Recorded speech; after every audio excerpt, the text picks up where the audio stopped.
I what I make this video to say how basically the job centre finally left me alone after like 4 years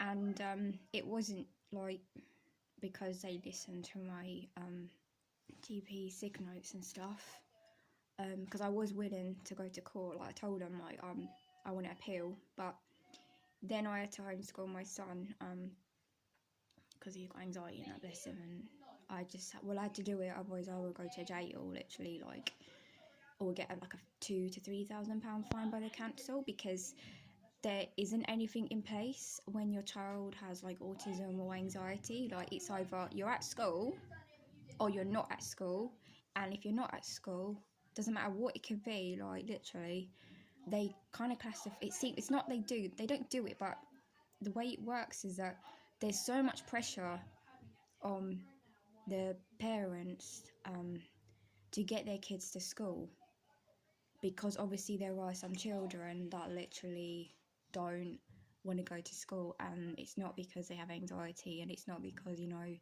they are really dyslexic and they don't understand, or like they have, I don't know, ADHD or something like that. They literally, like, you know, like just like the naughty kids who can't be asked. And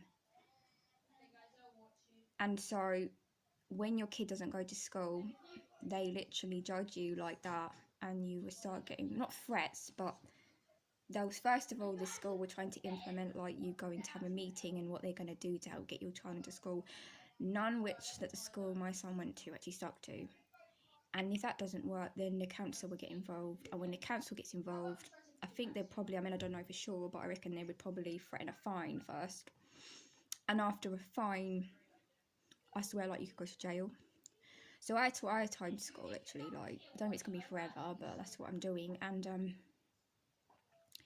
literally, like, after I told the job centre that, you know, I'm homeschooling, I was still getting some people saying that I need to look for if I couldn't work now due to that, forget my existing issues, I literally need to look for a course. And I was trying to tell them, like, but I'm teaching GCSE, so like, if anything, and this is the truth, I've learnt more from trying to teach my son, because I have to teach myself first, the GCSEs, than I've probably learned in my whole life. Literally been learning everything I didn't learn in school, because I didn't learn the way they taught. So then there's like, okay, fair enough. I was like, yeah, I could literally take all of my GCSEs again at the end, maybe, like, literally. So they stopped going on about that. And then I had to kind of apply to say that I'm a carer to my son, because literally I was going to try and make me get a job as well, if that makes sense. I'm stuttering going off here, but yeah, so I did that and got help for my son, and then with that money, like, trying to help pay for private tuition and that, and, you know, equipment and stuff for this GCSE, stuff like that.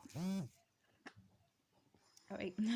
And yeah, literally what happened was literally quite really shocked. I literally nearly had a heart attack when this happened. Literally, so I've got an obsession with saying literally at the moment. When it happened, she said, wow, now you know this has happened and that's happened and you're a carer of your son. You won't be hearing from me anymore. And I was like, bloody hell, like, Jesus Christ, celebrate, man. Like, literally, like, you know, of course I wish my son was in school and I didn't need to do all this, because, you know, I do worry about it socially, but I thought, flipping now, they've actually buggered off for a while, you know, so, and now they've been buggering off for a while, you know, it's a bit less pressure. I don't think they realise it's a job centre. When there's less pressure to get a job, especially when you've got mental health problems and that, when you can go nice with the flow, especially with autism, and you feel safe, because it's the main thing, you want to feel safe and accepted, we are probably more likely to get a job in the future, because it's like, you need to look for one now, you need to look for one now, you need to look for, like, literally, it panics people. Literally used to panic me. And then, you know, all this journal business and all things like that. So, yeah, they literally left me alone for a moment. And, yeah, like, stress in that way has completely gone down. But I still feel like it's too good to be true. Like, I feel like they literally are just going to come back with some other, I don't know.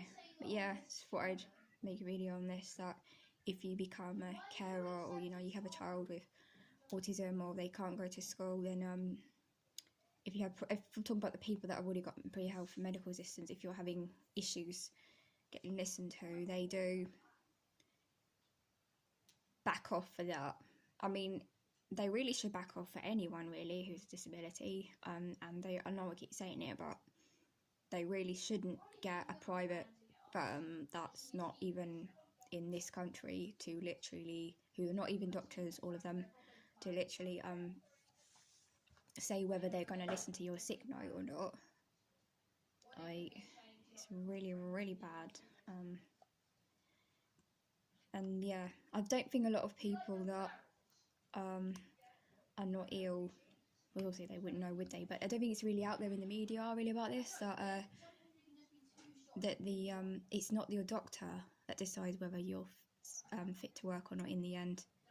It's a private firm who are not even all doctors, and they're just judging you on one trip to the doctors. I mean, not doctors, to that appointment. But yeah, I'm gonna finish this video now.